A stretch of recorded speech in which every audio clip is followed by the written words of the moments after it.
I'm here at the Federal Judicial Center with Marlene Trestman, a former special assistant to the Maryland Attorney General, who's written a biography of Bessie Margolin titled Fair Labor Lawyer, The Remarkable Life of New Deal Attorney and Supreme Court Advocate Bessie Margolin. Marlene was the winner of the Hughes Gossett Award in 2012 for Best Article Published in the Journal of Supreme Court History for an advance excerpt from this book. Both Marlene and her subject are from New Orleans, and Fair Labor Lawyer was published this spring by Louisiana State University Press. Good morning, Marlene. Good morning, Claire. First off, I think most of our viewers have never heard of Bessie Margolin.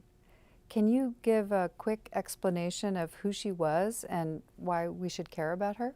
Absolutely. She may be the most influential lawyer of the 20th century no one's heard of. Before there was Justice O'Connor, and certainly before the notorious RBG, as she's affectionately known, there was an audacious Bessie Margolin. And she left her mark on some of the biggest issues of her day. She started in the 30s as one of the nation's rare women lawyers, and went on to change history. Explain a bit about your relationship with Bessie Margolin. Happy to. As you said, Bessie Margolin was raised in New Orleans in a Jewish orphanage, and there she learned principles of social justice that shaped her life. In 1946, the orphanage closed. Bessie was well on her way. I was orphaned 2 decades later, but the agency had transformed into a social service agency that took my custody. I was given an education at the Isidore Newman School where Bessie went, and because of that, we were introduced to each other, and I got to know her during my years in college, law school, and into my legal career. So she was part friend, part mentor, and certainly inspiration. Why did you decide to undertake writing her biography? As I progressed in my legal career and really understood what a legend she was, I was struck that no one had ever undertaken to write her biography. So I started, and you may well remember, Claire, that I sought places that I thought would honor her. I wrote to or called the Supreme Court Historical Society and was certainly welcomed, but asked to write about her myself, which as a practicing lawyer and mother of 2 small children was a tall order. I nominated her to other organizations, hoping to get a source that would write about her to no avail. So finally, I decided that it was on me to do it. And you took a leave from your job in the Maryland Attorney General's office to write the book. Tell me about that. Yes, once I finally decided that I was going to write something, to say I was going to write a book was a little daunting, but it was around 2005 that I acquired her papers, started doing interviews on my own time, and little by little was into the process. When I knew it was serious, this is now 2011 or so, I started applying for grants to give me institutional imprimatur to undertake this, published my article in the Journal of Supreme Court History, and then decided there was enough there to ask for leave from the Attorney General's office, which I took. And then once I got the publishing contract, I was trying to do both jobs at the same time, write the book and be a special assistant. That didn't work, so I ended up retiring in July of 2013 to finish the book, for which I'd already gotten a publishing contract from LSU Press. Let's talk about Margolin's life. Tell me about her education. Her education really begins, as I mentioned before, in the Jewish orphanage, where she was schooled not only in rigorous college preparatory academics, but also in the values of Reform Judaism, which preached social justice. Mm-hmm. That sort of launched her in that, and at no time in that early education did she find any insurmountable obstacles to pursuing excellence in academia. She won the scholarship to Newcomb, transferred to Tulane, and audaciously declared she wanted to go to law school, the first girl from the orphanage ever to do that. Ended up graduating from Tulane, second in her class, Tulane Law School, the only woman in her class and second in the class, and then went on to get her doctorate in law at Yale after she had completed her law degree at Tulane, and she was the first woman awarded Yale's Sterling Fellowship to pursue doctorate studies in law. And at Yale Law School, she met William O. Douglas, the future Supreme Court Justice. What was their relationship like? She did. She had started off as a research assistant because the dean of the law school did not want to encourage a woman to pursue a job teaching law that simply didn't exist. But while she was there, she impressed not only the professor for whom she was a research assistant, but William O. Douglas, who ended up becoming her primary thesis advisor on the thesis that she wrote in bankruptcy and reorganization. Their relationship was quite close in a mentor and mentee sense, and I was struck by the fact that Bessie, who had started in comparative law and conflicts, must have also made an impression on Douglas because he published an article during her time there in the Law Review that examined some of his issues from an international perspective, and he had not done that before. Let's talk a bit about her early career. She worked for the Tennessee Valley Authority. Explain her work, what she did for them. She was the first woman attorney hired by the Tennessee Valley Authority, and it was on the recommendation of her law professors, including Justice Douglas. And there she was a lawyer who watched a brand new federal agency come into existence, and not only watched it, but learned how a federal agency takes shape. She was there as challenges came up over every aspect of the agency, and most importantly, the beginnings of what became the constitutional challenges at the Supreme Court that manifested in the Ashwander and Tennessee Electric Power Company cases. So she really cut her teeth as a new lawyer, watching some of the most skillful advocates of her time, including John Lord O'Brien, worked with some of the real dream team of the New Deal, the legal dream team of the New Deal, in seeing cases go from the trial court up through including the Supreme Court. And she was invited to go to Nuremberg for the Nuremberg trials. What was her role there, and did she meet Justice Robert Jackson? She had already met Justice Jackson during her arguments that she had already become a Supreme Court advocate for the Department of Labor, and she had argued before Justice Jackson several times before he became the U.S. Chief Prosecutor at the International Military Tribunals. When it was first announced that he was going to step down from the bench to pursue this historic path, she was among the first to write him and ask that she could join his team. He declined, saying that he had to put together a team very quickly, couldn't take her, but she clearly already had her appetite whet.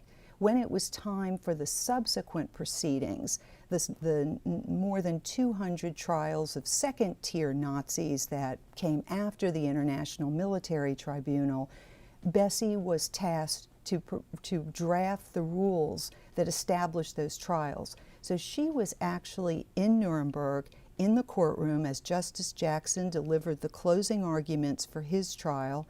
She was even there at the parties that were held by Justice Jackson after the conclusion of those. And then she stayed on to oversee and to draft the rules that became the format for those subsequent proceedings. But she spent most of her career at the Department of Labor. That's right. And she litigated cases involving the Fair Labor Standard Act. What was that act exactly, and why was it the subject of so much litigation? When Bessie left the TVA and was drawn to another grand piece of social legislation, the Fair Labor Standards Act, which for the first time invoked Federal Commerce Clause powers to establish a federal minimum wage and require overtime for hours worked beyond that, and also to outlaw oppressive child labor.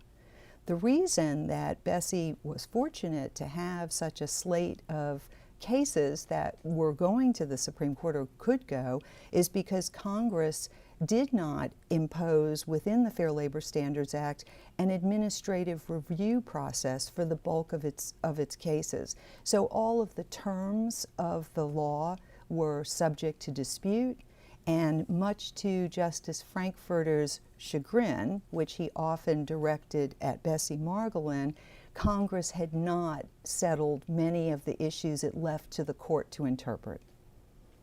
The wrath of Felix Frankfurter. Yes, Don't and envy her. She withstood it quite well with both grace and humor, something not often done at the Supreme Court. Many times said to me that the court should, these are questions for Congress and not for the court. But after all, Congress has 400 or 500 people that they have to get into agreement on language. And the court has just 9. And which is enough. How many cases did she argue before the Supreme Court? It seems like such an easy question. It was actually, I'll answer in terms of arguments. Okay. She argued 24 times at the Supreme Court in what were 27 separately docketed cases. She prevailed in the cases for 21 of the 24 arguments. So you've taken a lot of time to do definitive research about which women have argued the most cases before the Supreme Court in order to put Margolin's accomplishments in context. What were some of the challenges in doing that research, and what were your findings? I guess some of the challenges of doing the research were that I couldn't just go to a book and find the answer in the first place. And there was no list. There was no definitive list, which was surprising to me because in order to find out that Bessie was the 25th woman ever to argue at the Supreme Court, I had to find all of the others before her. So it literally was a tedious, but I'm notoriously stubborn, task of perusing the journal of the Supreme Court to find, which I used as the authoritative basis for who argued on which days, and chronicle who had argued when. But it also led me down several paths of research I hadn't expected, and that allowed me to figure out how many arguments each of those women had argued, including figuring out that who were the top women advocates of the entire 20th century. And so can you just name the top 3? Mabel Willibrand? That's right. Mabel Walker Willibrand with 29 arguments. Next is B. Rosenberg, Bessie's contemporary, with 28 arguments. Then comes Bessie at 24, and Helen Carlos at 21. And these women were all unsung government lawyers who devoted their lives to litigation. How are they similar and how are they different? Well, unsung is interesting because they're unsung largely today, although Mabel Walker Willibrand, of course, has had a little more fame. And at her time, she was one of the most famous women in America. Her picture was on the cover of Time. I think all of them, especially as I know more about Bessie Margolin, faced the reality that they were rarities. And it was great when they were lauded, but no doubt they were the subject of perhaps on good days amusement and on other days disparagement. And there's lots of recordings about that. Women had to worry about some of the things that were already resolved for men, from what to wear and how to present themselves in a way that brought dignity to the case, but not to be accused, as we're now familiar with, playing the woman card in a way that would demean or undermine the case. Do you think that Margolin considered herself a feminist? For a woman who was such a wordsmith, I'm surprised at her disdain for the word, but I think that was something of women of her era, and she lived basically throughout the 20th century. She was, absolutely, for someone who wanted and let nothing stand in her way to be a lawyer, to be the best lawyer she could be, to make her way into the elite circles of Supreme Court advocacy. That's the height of feminism. But it wasn't a subject she spoke much about until she became responsible for the Equal Pay Act's enforcement. And she was quoted by a newspaper reporter as saying, I've never been a feminist, but I'm becoming one. And that was in the late 1960s. She was. By anyone's standards, she was. What was her biggest triumph in terms of her cases she argued before the Supreme Court? What was sort of the pinnacle of her career? It's an interesting question in the sense that each of her cases were really building blocks. They were stepping stones in the creation of the body of law that now gives life to the Fair Labor Standards Act.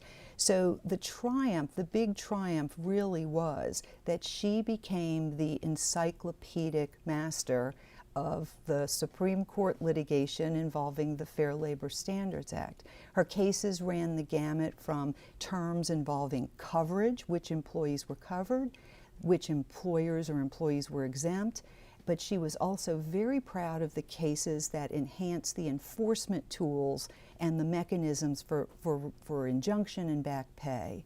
But her biggest triumph, if asked, of her career is the case that was declined for review by the Supreme Court, and that would have been her Equal Pay Act case in Wheaton, Schultz v. Wheaton Glass, a case in which it was established that the Equal Pay Act requires only that jobs be substantially equal and not identical. And what year was that? The decline, the denial of the petition for cert was in 1969. 69. And when did she retire? She retired in 1972, and the case was so contentious that the final battle and the final award granting relief to the women at the Wheaton Glass factory came down 10 days before her retirement in January 1972. And she had quite a retirement party, I understand. She did. From what I hear, there had never been one like it before or after for a federal career employee as Margolin. Some 200 people assembled in the Washington Hilton at the invitation of the labor solicitor to salute Margolin's 4-decade career in federal employment. And to honor Margolin, Chief Justice Earl Warren, then retired, was guest speaker and lauded her by crediting her with putting the flesh and sinews on the bones of the Fair Labor Standards Act, bones that he said would have been wholly inadequate without the implementation she forged in the courtrooms of our land. That in the 33 years of litigation representing the Tennessee Valley Authority, the Labor Department, and implementing the Fair Labor Standards Act, she didn't always have a bed of roses. I am sure the hundreds of briefs that she wrote and the scores of cases she argued, some in every one of the 11 circuits and 27 in the Supreme Court, must have raised enough hackles in some quarters to have made her look forward to the serenity of retirement. The 27 cases alone that she argued in the Supreme Court was a prodigious undertaking. The Fair Labor Standards Act was not always popular in all quarters, and the flesh and sinews that were developed around its bare bones were her great contribution to millions of American working people.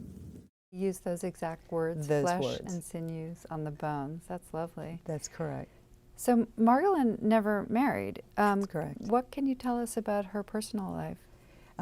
She realized fairly early that marriage was not in the cards for a woman who wanted to pursue law as a full career. She even wrote about it in 1938 in a sorority magazine, lamenting that women not only needed to excel, they needed to have far better equipment in order to get the jobs that men would get.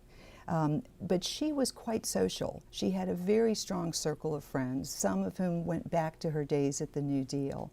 But she was also not all work and no play. Some of her, I guess, her penchant for passion may have, it certainly got her entangled in an affair that was the subject of federal investigation and may have cost her the federal judgeship she coveted. Oh, that's tantalizing.